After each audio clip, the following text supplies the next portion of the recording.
চড়া সবজির বাজার। বিক্রেতারা বলছেন আগাম শীতকালীন সবজি বাজারে না আসায় বাড়তি দামে সবজি বিক্রি হচ্ছে। এ নিয়ে আরো জানাতে রাজাবাজার থেকে যুক্ত হচ্ছেন সহকর্মী রাজীব সেলিম। সেলিম, কোন সবজি কত দামে বিক্রি হচ্ছে জানাবেন।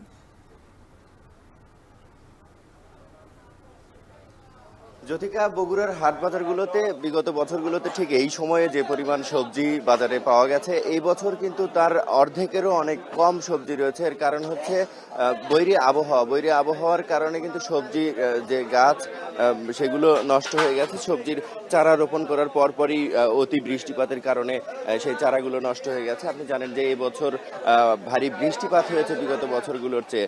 সেই কারণেই সবজির একটি সরবরাহ সংকট রয়েছে। এই সরবরাহ সংকটের কারণে সব ধরনের সবজিই বাড়তি দামে বিক্রি হচ্ছে।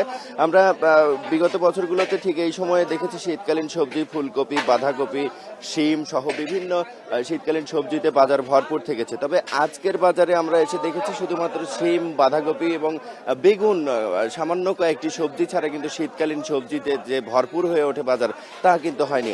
আজকের বাজারে আমরা দেখেছি শিম বিক্রি হচ্ছে 200 টাকা কেজি। বগুড়ার বাজারগুলোতে পাইকারিতে পাল্লা হিসেবে বিক্রি হয়, প্রতি পাল্লায় 5 কেজি হিসাব করা হয় এবং প্রতি পাল্লা আজকের বাজারে বিক্রি হয়েছে 1000 টাকা। আর বাঁধাকপি বিক্রি হচ্ছে 120 টাকা কেজি। যে বাঁধাকপি এই অন্যান্য বছর থেকে এই সময়টিতে বাঁধাকপি 10 থেকে 20 টাকা কেজি বিক্রি হয়েছে, সেটি আজকের বাজারে 120 টাকা বিক্রি হচ্ছে। বেগুন বিক্রি হচ্ছে 80 টাকা থেকে 100 টাকা, বিভিন্ন প্রকার ভেদে বিক্রি হচ্ছে। শসা বিক্রি হচ্ছে 40 টাকা, কচুরমুখী 20 টাকা প্রতি কেজি। মূলা বিক্রি হচ্ছে 25 থেকে 30 টাকা। আর মরিচে একটি সুখবর রয়েছে। গেল সপ্তাহে মরিচ বিক্রি হয়েছে 300, 320, এমনকি 350 টাকা পর্যন্ত প্রতি কেজি মরিচ বিক্রি হয়েছে। তবে আজকের বাজারে মরিচ বিক্রি হচ্ছে 100 থেকে 120 টাকা। এই যে সবজির যে বাড়তি দাম, এই বাড়তি দাম যে কৃষক পাচ্ছেন, কৃষক লাভবান হচ্ছেন এমন কিন্তু নয়। কৃষক আসলে প্রতি বিঘায় যে উৎপাদন খরচ, সেই খরচ ঠিকই করেছেন, তবে যে ফলন হওয়ার কথা সেই ফলন কিন্তু হয়নি। ফলন কমেছে, দাম বেড়েছে। সুতরাং এক ধরনের সামঞ্জস্যতা রয়েছে। ফলন বেশি হলে কম দামেও কৃষক লাভবান হন, কিন্তু এই বছর বেশি ফলন হওয়ার পর, অল্প ফলন হওয়ার পর দাম বেশি হওয়ার পরেও কিন্তু তারা খুব বেশি লাভবান হতে পারেনি। এছাড়া পাইকারি এবং খুচরা বাজারের একটি তারতম্য সবসময়ই থাকে, একটি ভেদাভেদ থাকে।